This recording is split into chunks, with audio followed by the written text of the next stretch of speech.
So, for tonight, we will focus on the passive night of the senses, which is the second night we have to discuss.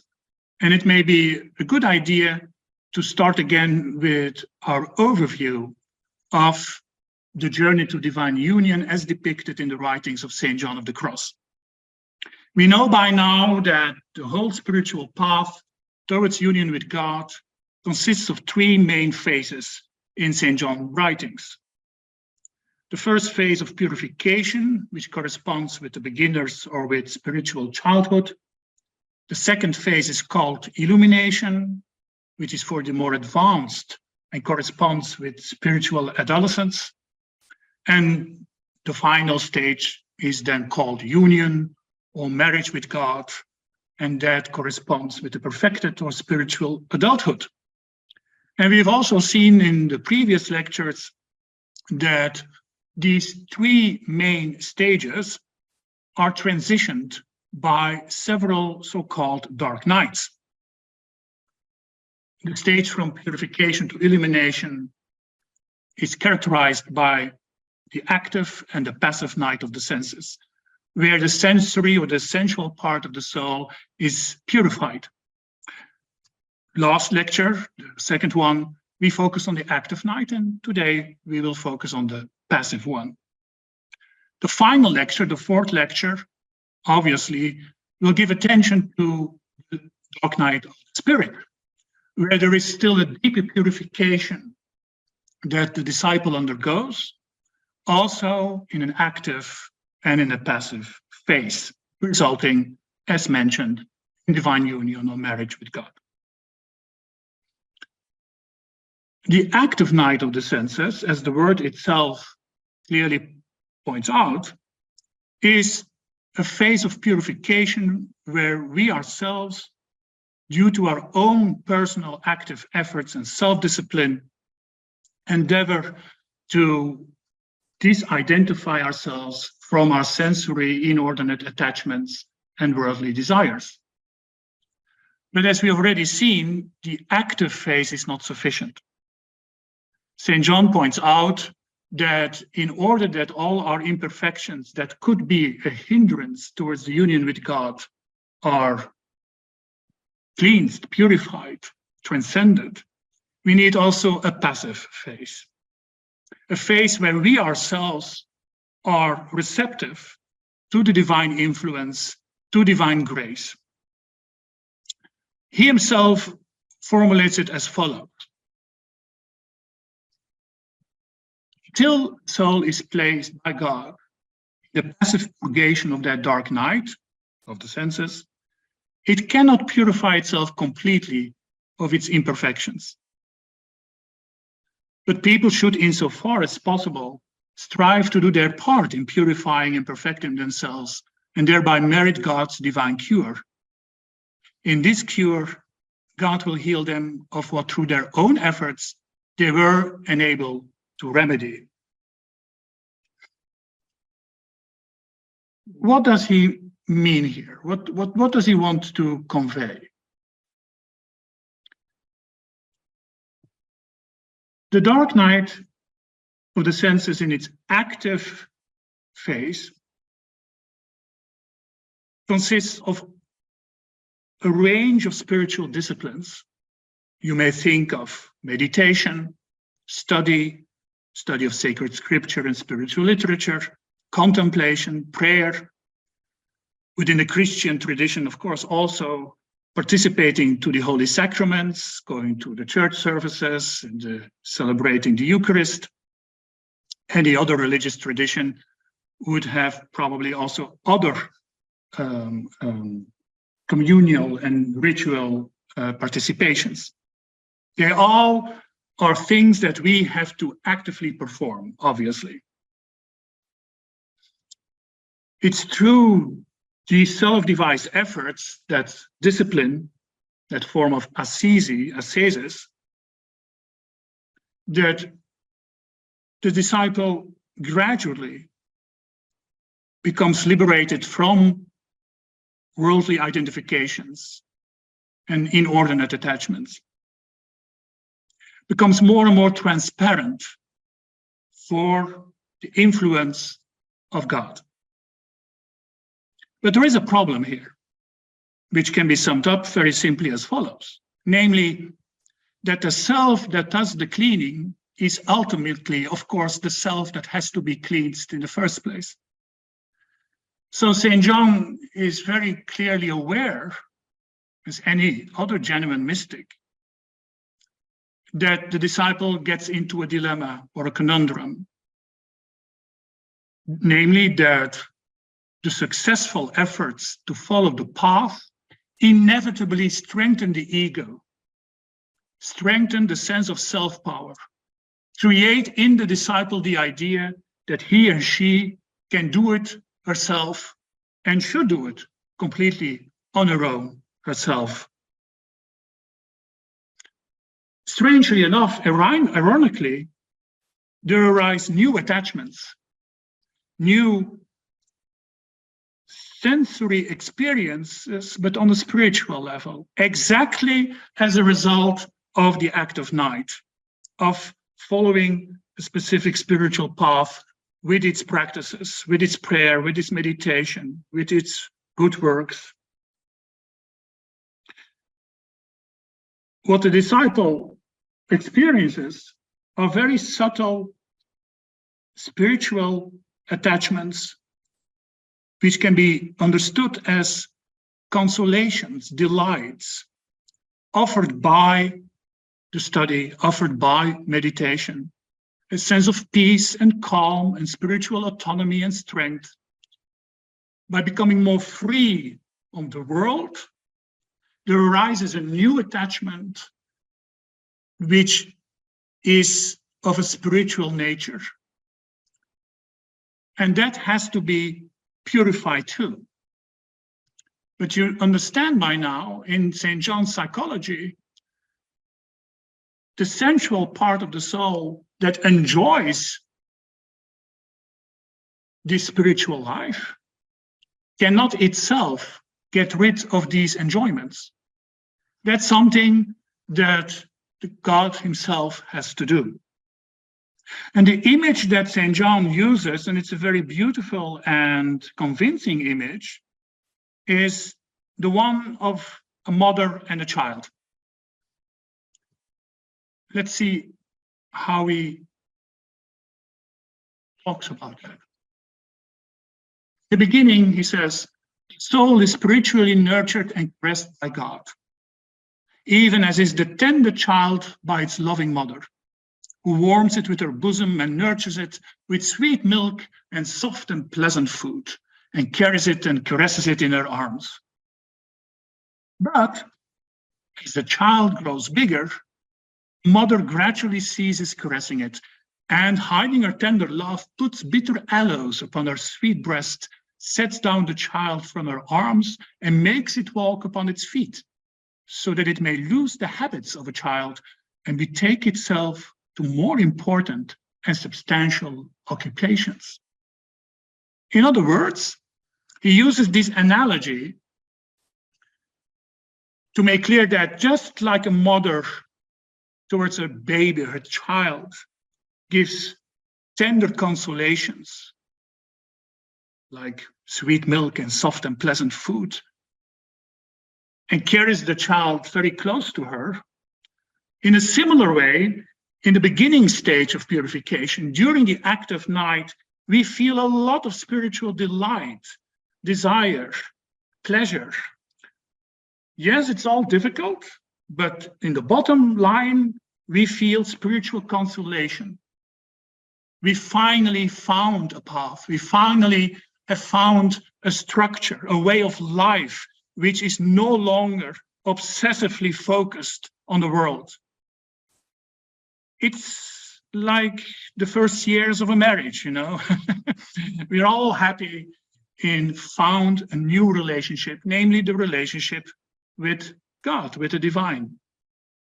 But that cannot continue, understandably, because what this shows is that we are more and more becoming attached to these spiritual experiences, to feeling good about it, to get insights when we study, for example, to find peace during prayer and meditation, as another example.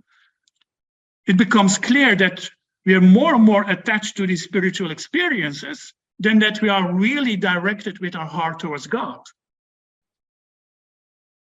We remain childlike, while the phase of illumination should make us more corresponding with an adolescent, if not an adult.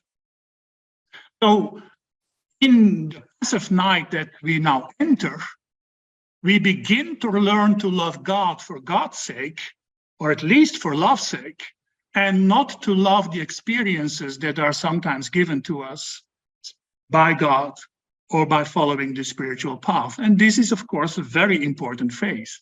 And I think we can all recognize that in our own lives.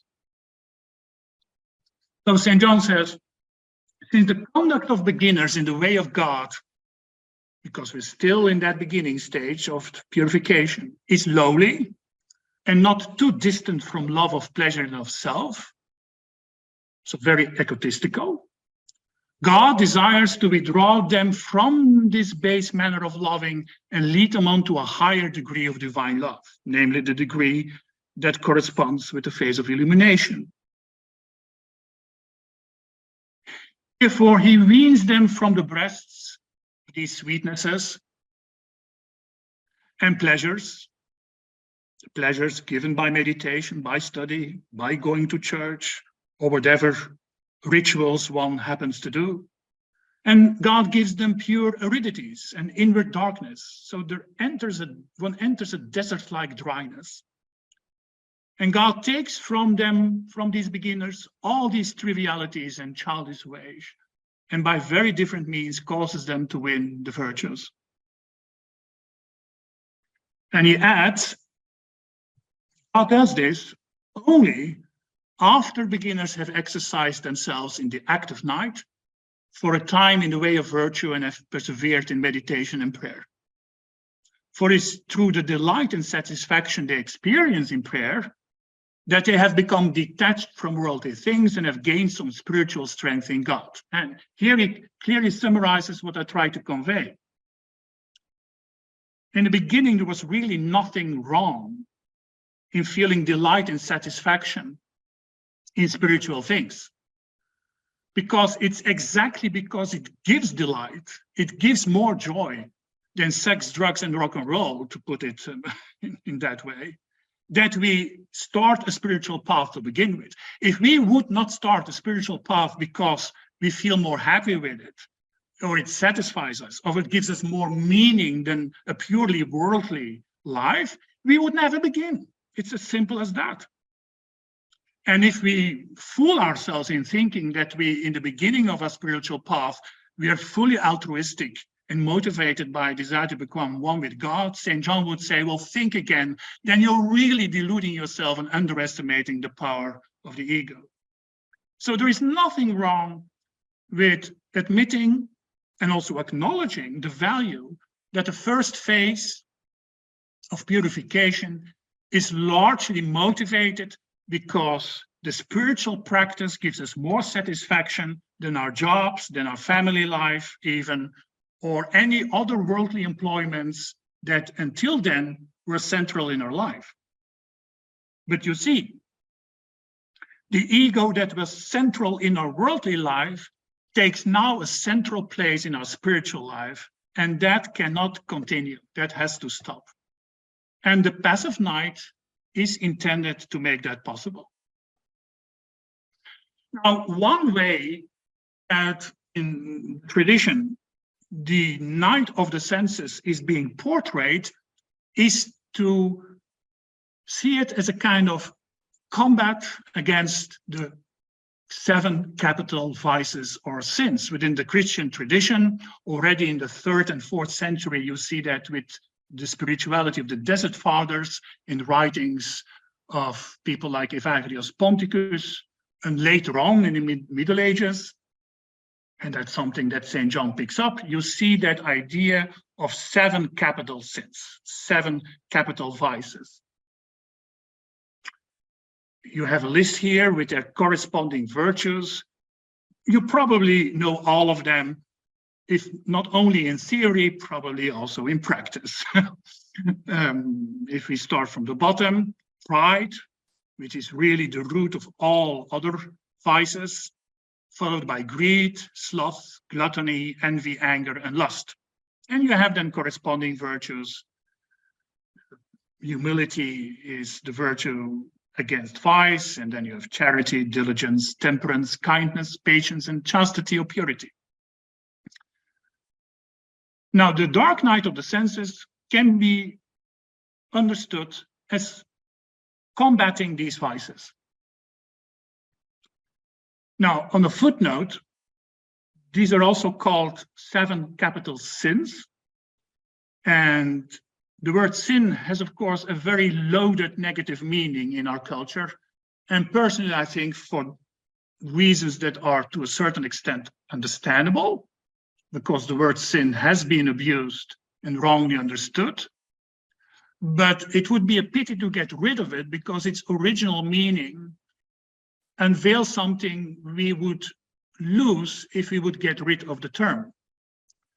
Its original meaning, the Greek term for sin, is hamartia, which is a term that comes from the art of archery.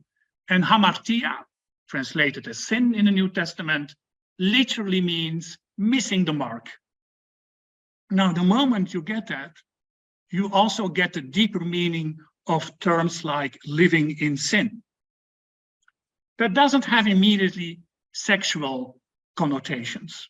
It has that, but only secondary. And I think it would have been better if not so much attention would have been given to the sexual ramifications of sin. But that as a side remark. Neither does sin, hamartia, have primarily even a moralistic meaning. It has primarily an existential meaning, namely, if we would ask ourselves honestly, fairly, without self-judgment and criticism, but just neutrally, what is the main direction of my heart in my daily life? Is that really loving God and loving my neighbor, compassion for humanity, inspired by divine love? Or do I have to admit that more often than not, my heart is not directed towards that, but is directed towards myself or other worldly occupations? If we are honest, we have to say yes to the latter. If we say no, then probably we are not fully honest. Now, again, that's just a neutral fact. You can voice that in a different way. You can say that in our daily lives, we are mostly asleep or drunk. Or, less kindly, some sages say that we are living dead, that we're not really alive. No matter how you name it, it all conveys the same message. We are missing the mark. We are missing the end for which we exist and are created. Now, the 7 capital sins are nothing else than 7 primary ways how we miss the mark, how we miss the end of our spiritual lives, which is deification, which is divine union with God. Of course, you can make other rankings. And the hierarchy, by the way, of these vices is quite loose, although all representations begin with pride, because that's really the most spiritual evil vice. And St. John picks this idea up. He uses this idea to describe what's really happening, at least to a large extent, during both the active dark night of the senses and the passive one, and specifically the passive one. Because during the active one, we actively oppose these vices. And we can all imagine what that means. If we take lust, then that means that if you live in a married life, you're not going to be adulterous. And when you are a priest or a monk, you have a vow of celibacy. If you have problem with anger, you have anger issues, then definitely you have to exercise in patience and maybe have to follow a course in anger management. pride, if you think you're the center of the world because you're a CEO of a bank, then you really have an issue with humility. All of us can find zillions of examples in our daily life where the vices are present and the virtues should be practiced. That's not that difficult within the active night of the senses. We can all make our own private list. By the way, when I was preparing for this lecture, I found a more modern variant of these 7 capital vices, and they're exactly called capital because there you see the word caput in Latin, head. So they are the leading vices of which all other vices stem. While we were doing some research on these 7 sins, we found the following one, a modern variant of it. I was hesitating whether I would show it, but it's so funny that I could not resist the temptation. Here we have the 7 capital sins in their digital form. And in all honesty, it's true. You know, pride is via Instagram, sloth via Netflix, envy via Facebook, and you can read the rest, wrath via Twitter. That will probably not become better since Musk has bought Twitter. Gluttony via Yelp, lust via Tinder, and of course, greed via LinkedIn. No, that's funny, but I think it has a grain of truth in it. That's not so interesting for St. John. If he would live in the modern age, he would probably laugh with it too. What is interesting is, of course, how the 7 capital sins show themselves in their spiritual form. With that, I mean, how do they show themselves in someone who is already for a few years very actively practicing his or her spiritual path? And via his or her efforts, has succeeded in, let's say, a stability where he is not that easily angered or has become more patient, does not fall for ordinary lusts or gluttony. And St. John is interested how on a much subtler, deeper level, the capital sins show themselves. This drawing, by the way, is also a very insightful one. You see there the human heart and the eye of the heart surrounded by the 7 capital sins in animal-like depictions. I'm not going to give too much attention to it, but it's psychologically very insightful. You see there, for example, on the left, on the right of the heart, but on the left on our side, the peacock. Well, peacock is, of course, pride. I don't know whether anyone, probably you do, remember that series of the BBC, Are You Being Served? I think one of the figures was called Captain Peacock, wasn't it? And I think he was one of the most prideful members of the staff of that shopping department, but that is not that interesting side note. And then you see the goat, which is lust, and the pig, that's probably gluttony, and then the snake, envy. Well, I'm not going to go through all of them. What I would like to discuss with you is 3 of these spiritual sins or capital sins on a spiritual level. That's what I would like to do. Not all of them, because I simply don't have the time. And I invite you to read what St. John writes about all the others. And they are also summarized in the handout. Now, I would like to focus on pride on a spiritual level, on greed, and on anger. And you will find out that when John describes these classical sins of a beginner on the path, he has a good sense of humor. That's one of the reasons why I want to quote him on this quite extensively. Sometimes the humor is in between the lines, but sometimes it's also blatantly in the open. So let's start with spiritual pride. What does he say? How does that show itself in the life of the beginner? These beginners who are in the middle of the active night feel so fervent and diligent in their spiritual exercises and undertakings that a certain kind of certain pride is generated in them that begets a complacency with themselves and their accomplishments.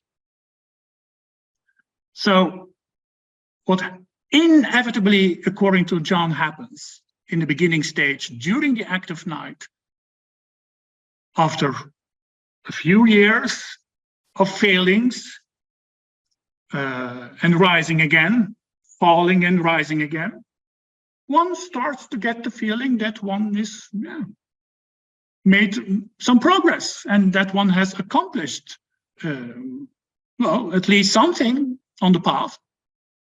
And that is accompanied, by the way, by vain desire to speak about it, speak of spiritual things in the presence of others, and sometimes even to teach such things rather than to learn them. That's an interesting psychological remark by John.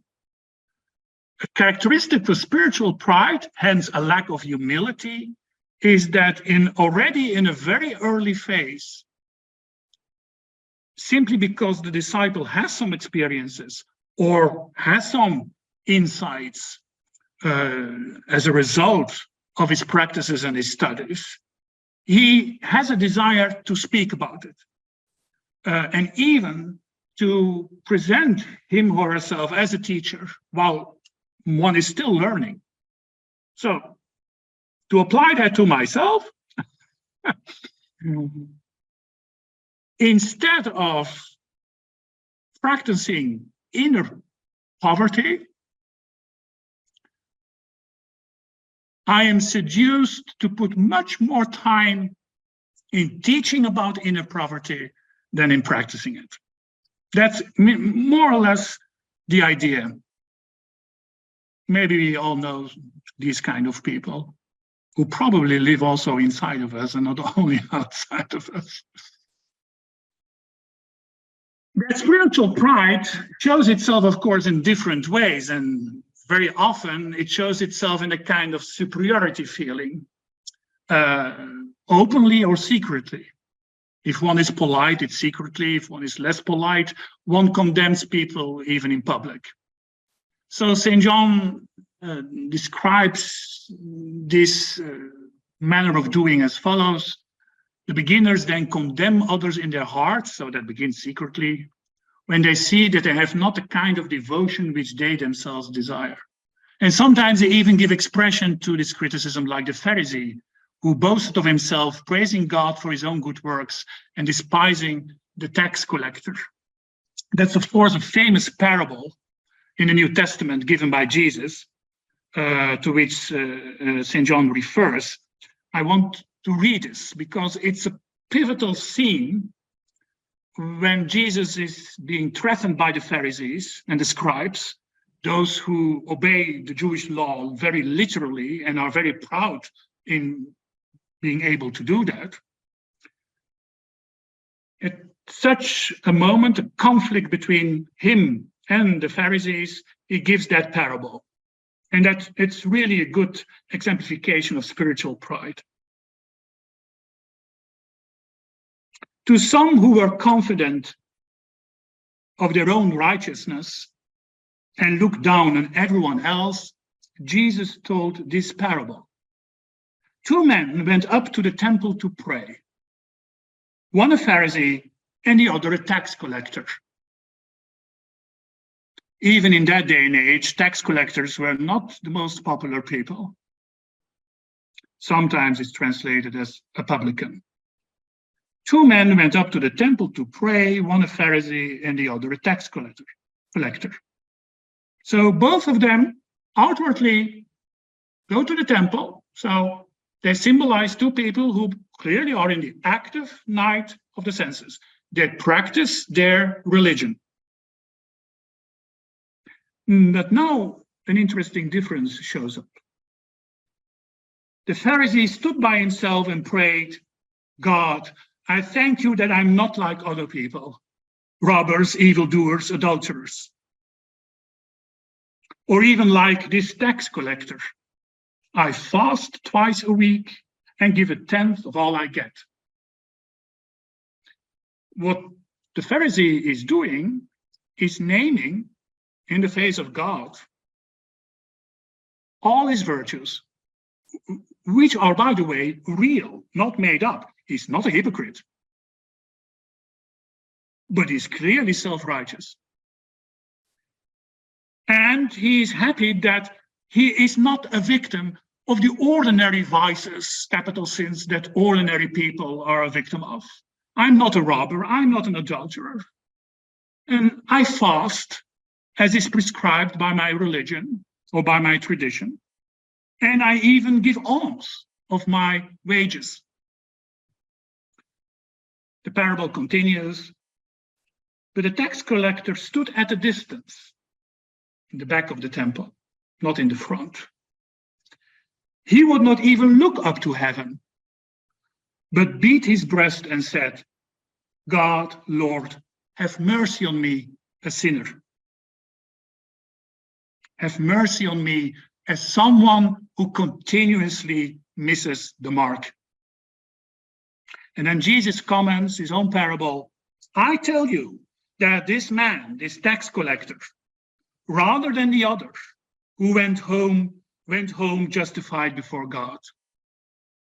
For all those who exalt themselves will be humbled, and those who humble themselves will be exalted. I think it's still a very powerful parable to depict spiritual pride. Interestingly, John also makes clear that that form of pride has a very vicious form of which we are not normally aware. And here John shows himself to be a spiritual director with a lot of psychological self-knowledge and knowledge of his aspirants, which he, for whom he is a teacher. He continues by saying that the beginners sometimes minimize their faults, so they hide them or they rationalize them away. And at other times, they become discouraged by them, since they felt they were already saints, and thus they become angry and impatient with themselves, which is another fault. So a form of spiritual pride is a lack of impatience with oneself and with one's weaknesses. Isn't that incredibly insightful and true? He continues saying, often they beseech God with great yearnings that he will take from them their imperfections and faults. Oh Lord, please rescue me from my anger, from my impatience, from my lust, or whatever may be an obstacle.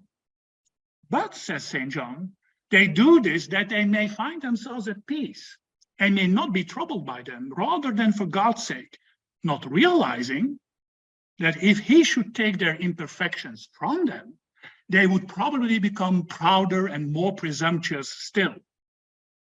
That's brilliant.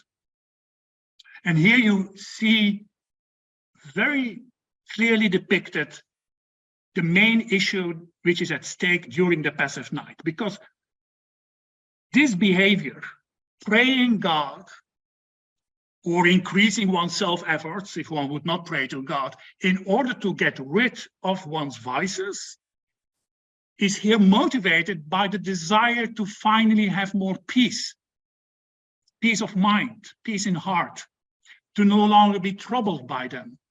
But do you see that the real desire is not so much to get rid of these vices, here pride, or anger here, which is the result of pride and lack of self-knowledge, lack of patience, lack of humility.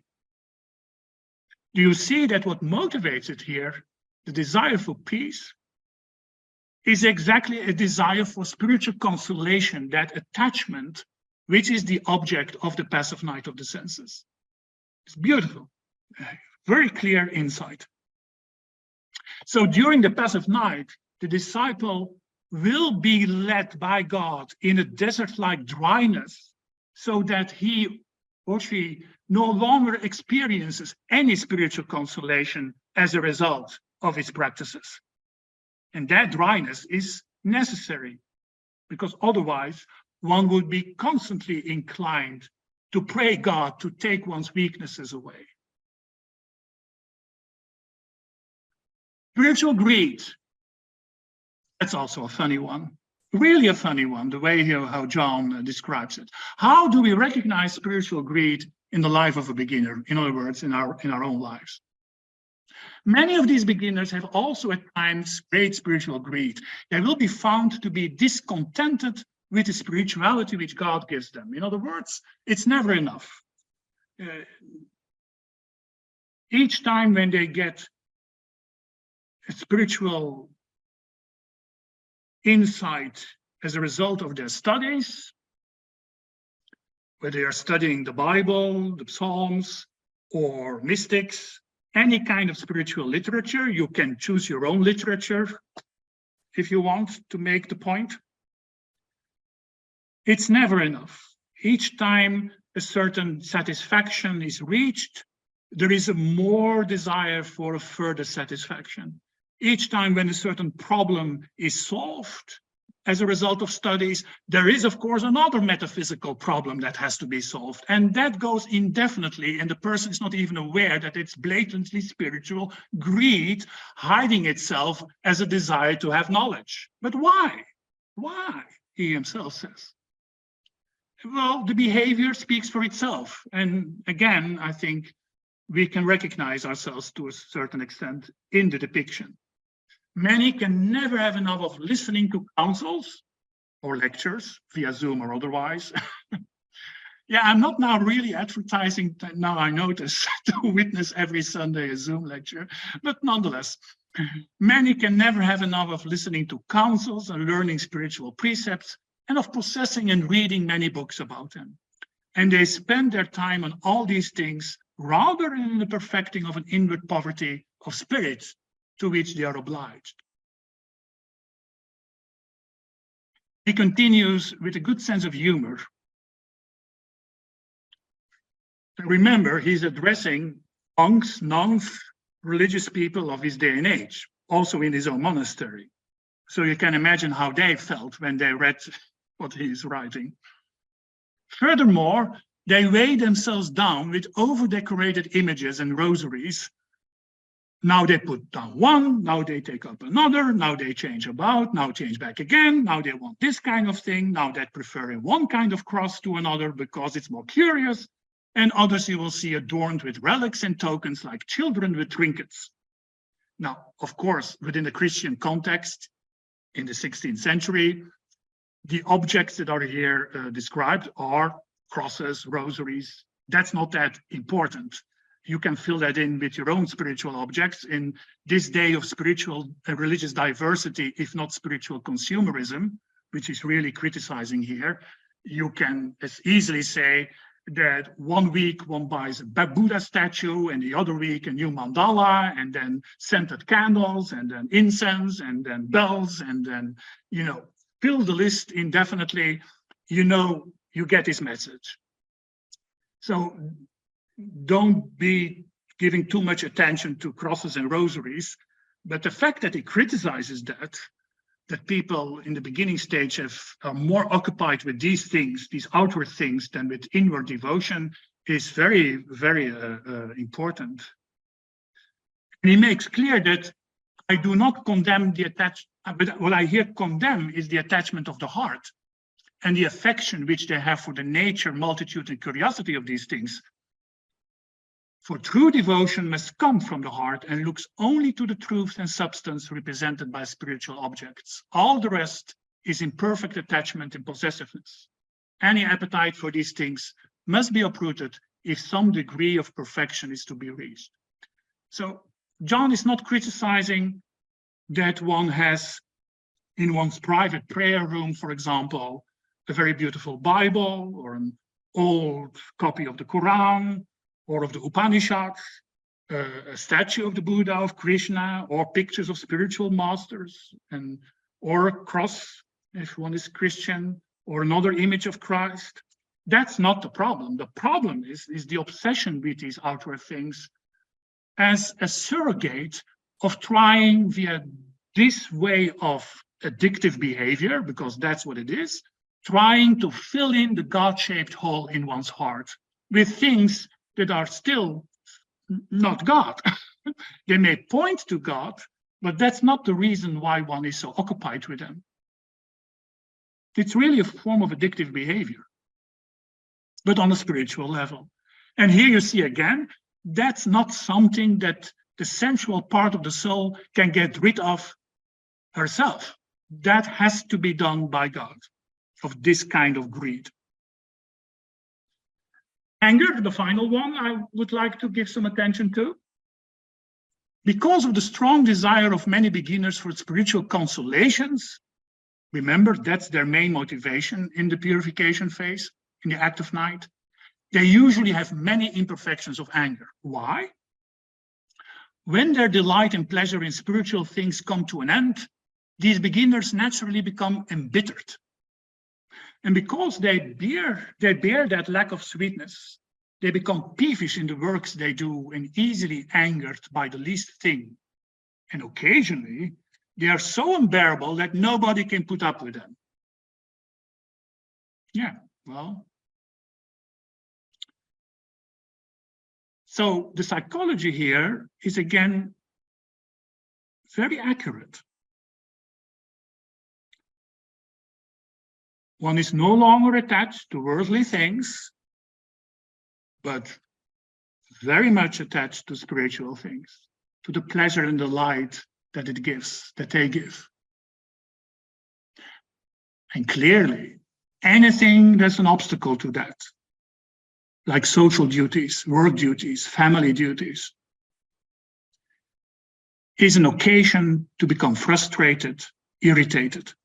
Yeah, the classical example is that one is having a beautiful meditation on compassion and love of mankind until your mother-in-law knocks at the door and says whether you have time to cook her dinner. Then suddenly the feeling of compassion is ended, and in place you have fury and rage.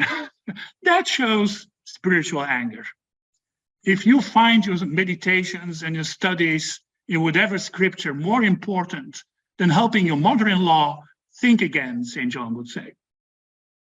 And you can change your mother-in-law for anyone else that could symbolize someone who annoys you and may trigger your anger.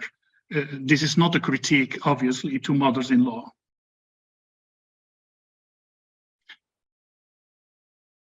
What is interesting is that John continues by stating that, as he already hinted at when he talked about spiritual pride, that part of a spiritual anger is a very subtle one because it's the result of not accepting in an adult way one's own imperfections.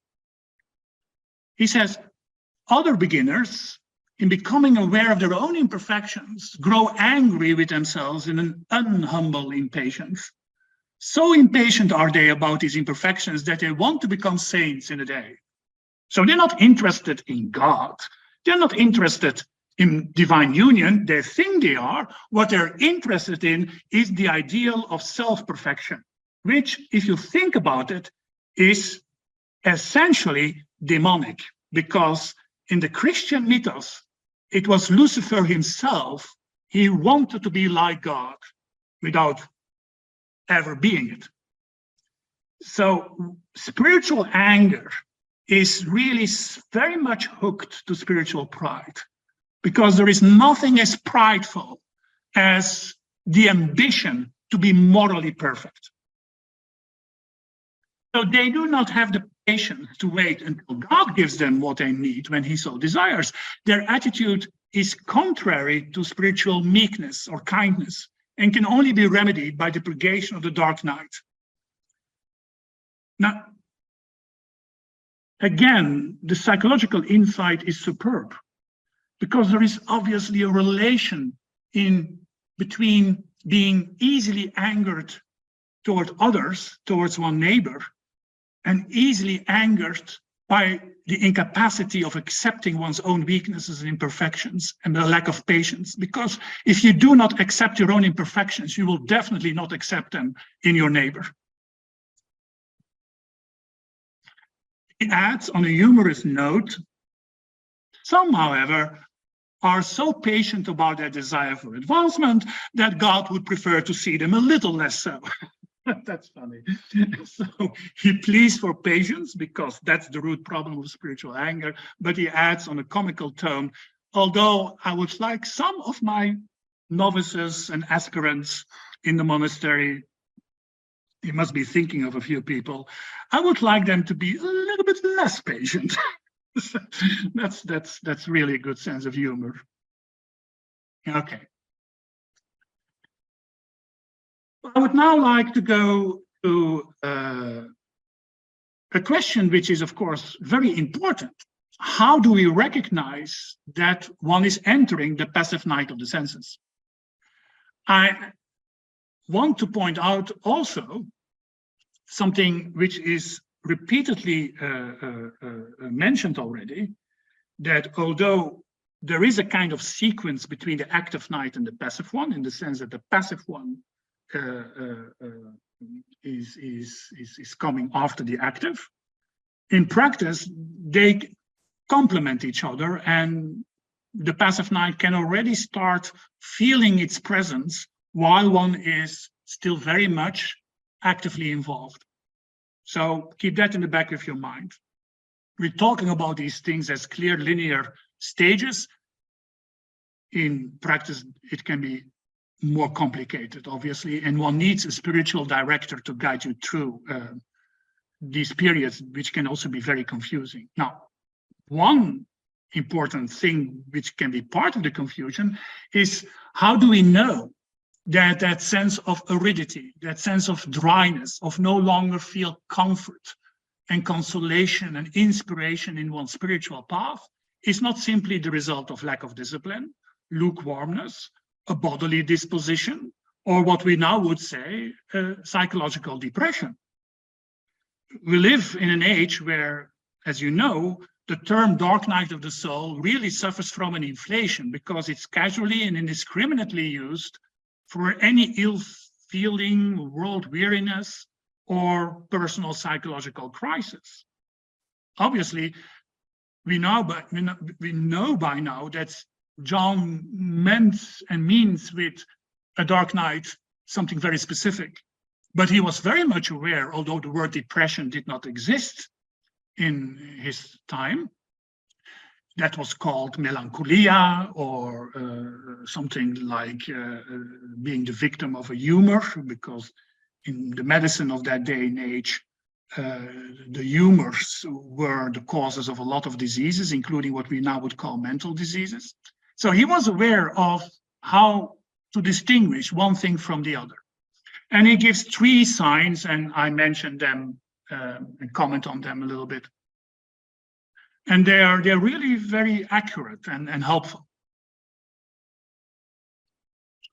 The first sign is that one enters a stage that there is no consolation in anything, but really nothing. No sensory pleasure or consolation in spiritual activities to begin with, because otherwise one would not wonder whether one is in the passive night of the senses. Anyone who suffers from an ordinary depression will never ask the question, am I in a passive night of the senses? That question can only be asked if one has already practiced a few years the active night of the senses within a spiritual path. So for people outside of the spiritual path, the passive night of the senses can by definition never occur. So it begins with a lack of sensory pleasure or consolation in the spiritual activities mentioned. One doesn't want to pray anymore, meditation doesn't say anything, study doesn't feed the soul anymore, going to study groups, to church services, it all is dry. And one thinks, yeah, what is going wrong here? I used to love all that. If that would be only the case, then it could simply be laxity, or a temporary dip, or a physical cause, lack of sleep, which explains why one is too tired to pray, to meditate, or to study. It must be accompanied with also no sensory pleasure, any worldly activities in sensual attachment. They have to be together. Why? Well, as he himself says, or as God sets the soul in this dark night to the end that he may purge its sensual desire, he allows it not to find attraction or sweetness in anything whatsoever. In such a case, it may be considered very probable that this aridity, this dryness and insipidity, proceed not from recently committed sins or imperfections. For if this were so, the soul would feel in its nature some inclination or desire to taste other things than those of God. So this first sign is already important. One is definitely not in the passive night of the senses. If one still finds enjoyment in going weekends to the bar, or finds full enjoyment in one's job or social duties, and at the same time is becoming lukewarm in one's spiritual practices, then clearly this is a lack of discipline or something else is going on, but not a passive night of the senses. But this is not sufficient. There is a second sign, and that's faithfulness. Faithfulness from the heart. Because if the first sign would be the only criterion, a normal depression would have that too. There we would also feel no consolation in anything, including the spirituality that one practices. So we need more signs, according to John. And the second one is faithfulness from the heart, which is lacking if one would really have a clinical depression. What is faithfulness from the heart? The second sign is that one's memory or one's mind dwells ordinarily upon God with a painful anxiety and carefulness. The soul thinks it is not serving God, but going backwards, because it is no longer conscious of any sweetness in the things of God. Hence, it is obvious that this aversion and dryness is not the fruit of laxity and tepidity, for lukewarm people do not care much for the things of God. So, although there is no motivation anymore to do one's spiritual discipline, one is still, in one's deepest heart, generous in wanting to give God everything. One's desire to become one with God has not become less, even more, it has increased. And that's the paradoxical situation where one is situated. A decrease of longing, of desire, but a decrease of enjoyment and satisfaction of doing the things that belong to that path. Do you see the tension that is typical for that passive night? And that's how it's meant to be.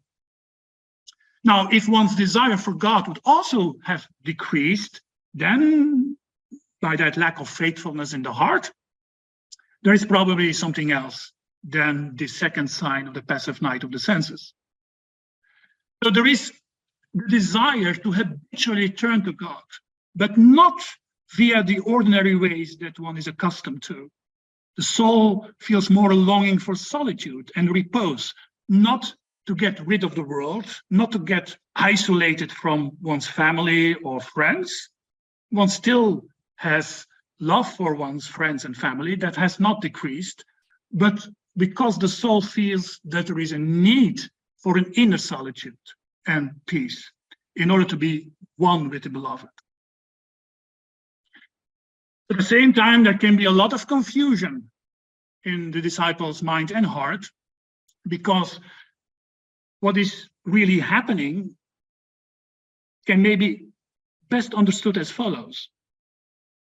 It's like as if one loses the taste one has until then acquired in the beginning phase, thanks to the active night. That taste of enjoyment and spiritual delight and consolation is taken away. Everything becomes dry in the mouth. And that's confusing, because one could interpret, I'm doing something wrong, I'm falling backwards. But no, it's just an interperiod where one has to learn a more acquired taste, a more sophisticated taste for God himself, and not for the spiritual delights that are given to us. And that feels quite dry and empty, that intermediate phase. So confusion is part of it. And the third sign is, and that's crucial, is the inability to meditate, to study, to use the discursive mind, which was the dominant tool in the active night of the senses. You can no longer meditate or reflect as you used to, despite your efforts. It's not laziness, it's not sickness, it's not because you feel you want to isolate yourself from the whole world because you can't stand the world anymore. No, you do your daily prayers, you go to the study classes, you do your practices, you go every Sunday to the Eucharist. Or if you're a Muslim, you go every Friday to the mosque. But it doesn't feed you anymore. It doesn't give you the solace anymore, the consolation, the power, the strength. It becomes really hard. It becomes almost a job. And your thinking and imagination also no longer help in your prayer life and your meditation life. There is an increased sense of emptiness. And why? Because God now begins to communicate himself directly to the soul. Because don't forget, this passive night that is now experienced is really leading us to that second phase of illumination, which brings God much closer in a direct way. It's still not a union with God, that's the third phase, but God becomes closer and closer in the life of the disciple. But in this passive night, which is still the phase of the beginners, the way God is present is felt like absence, like emptiness. And now you see how important it is to understand this phase, because too quickly you could conclude that God is absent, while it's exactly his experiential absence which shows his presence. Because what was present until now, you thought it was God, but it was spiritual satisfactions you got from your spiritual disciplines and exercises. That was not God. Or there were graces given by God to keep you going on. That's now taken away so that you can get, as it were, the real deal. So God now begins to communicate himself to the soul, no longer through sense, which includes also reason, as he did before by means of reflections, but by pure spirit, into which consecutive reflections, imaginations, thinking enter not. He communicates himself by an act of simple contemplation, which neither the exterior nor the interior sense of the lower part of the soul can attain. So, central characteristic of going from the active night to the passive night is that one's meditation and prayer life drastically changes. It goes from discursive meditation to contemplation, from vocal and mental prayer to silent prayer. So within the Christian context, that means that while in the active night, one does one's daily offices, one prays one's psalms, the Our Father on a regular basis, one practices, for example, what is called the Lectio Divina. Maybe you've heard that term.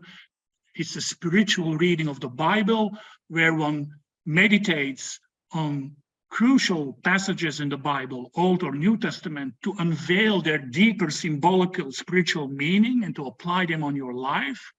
It's a classical, centuries-old practice, Lectio Divina, that spiritual reading, that all becomes arid, all becomes empty. It's not satisfying anymore. So the stages of prayer go more and more inward. One is drawn towards that. And not only drawn towards that, but what one was used to, mental prayer, vocal prayer, does not work anymore. And again, I cannot repeat it enough.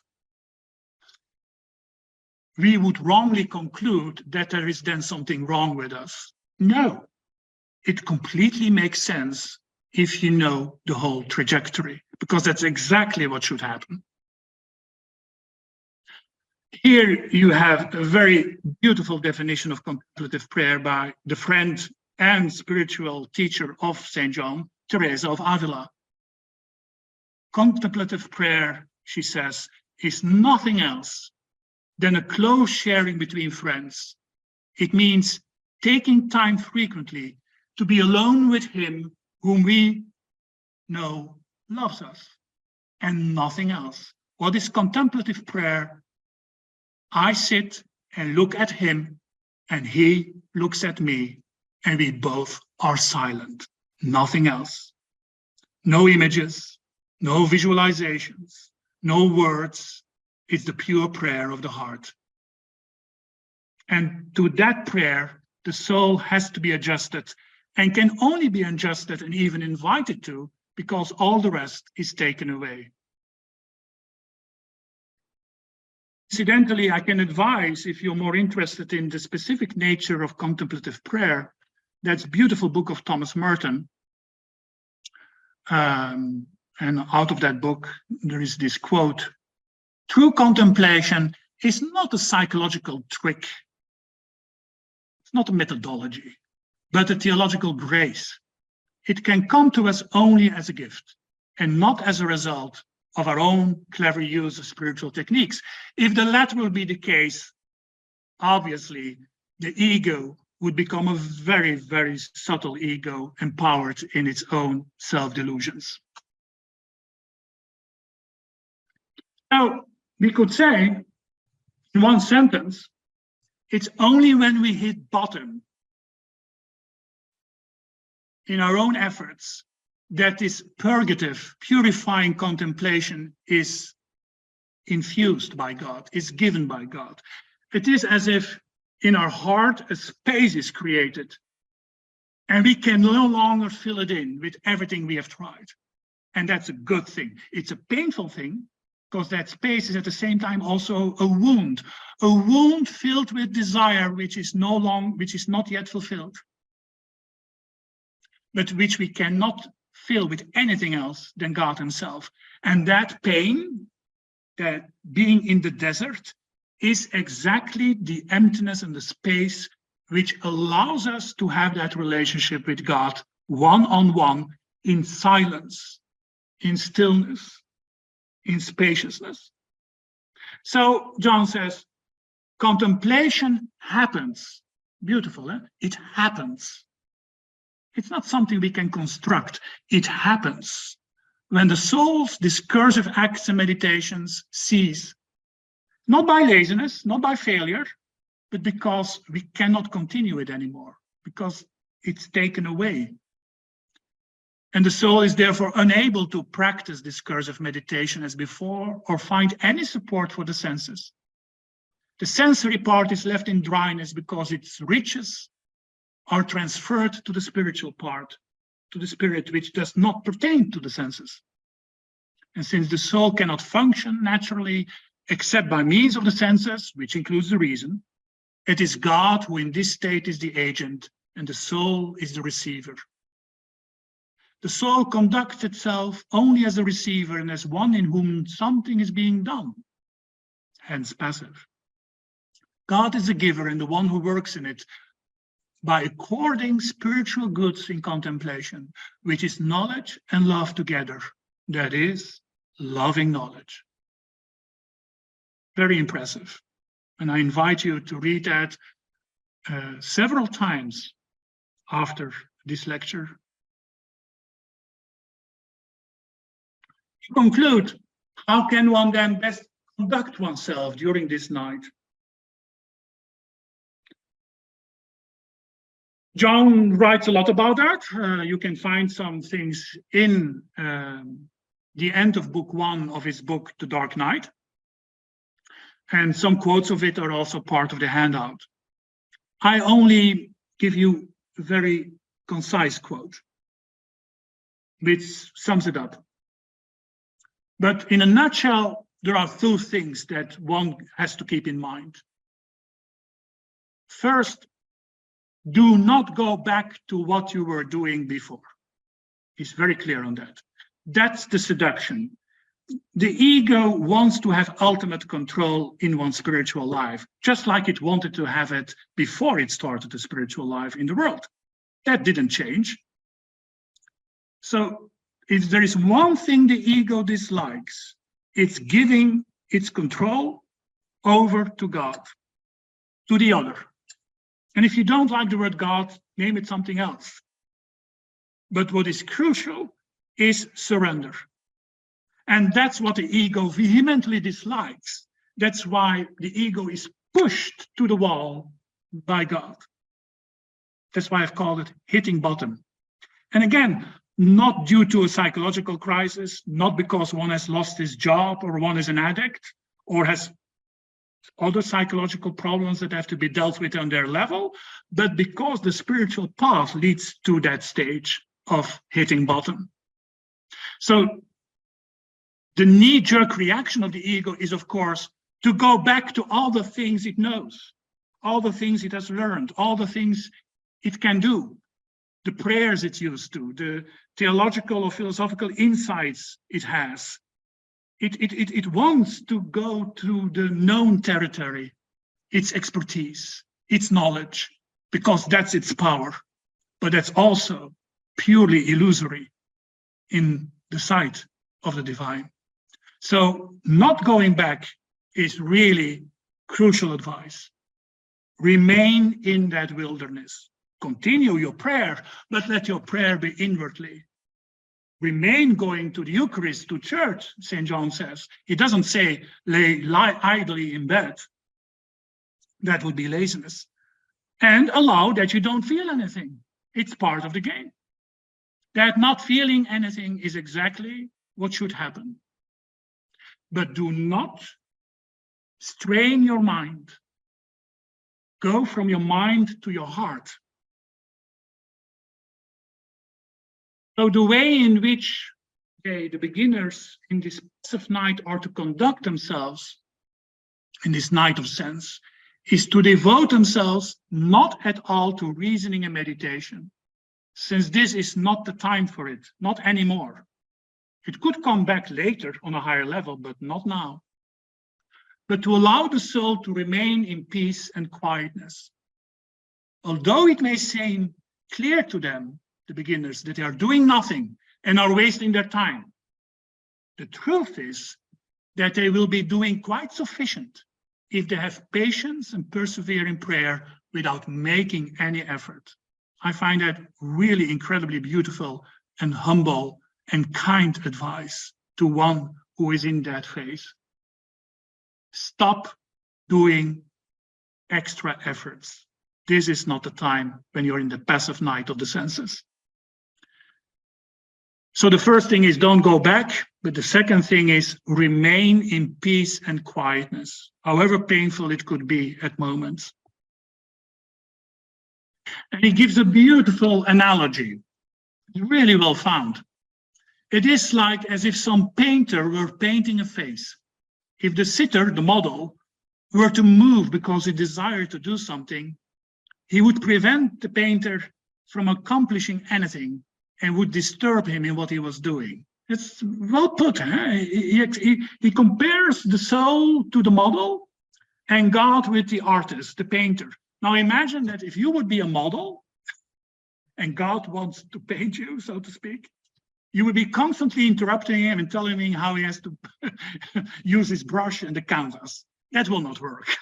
You have to remain still, not outwardly, obviously, but inwardly, so that the artist can do his work. And I conclude, for contemplation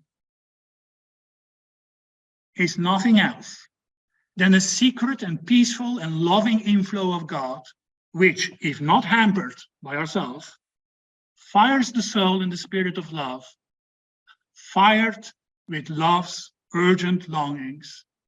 And it's exactly that fire within the space of silent contemplation that will bring the disciple into the phase of illumination in order to prepare herself to the divine union, which will be discussed in the fourth lecture of this series, by going through the dark night of the spirit, the final night.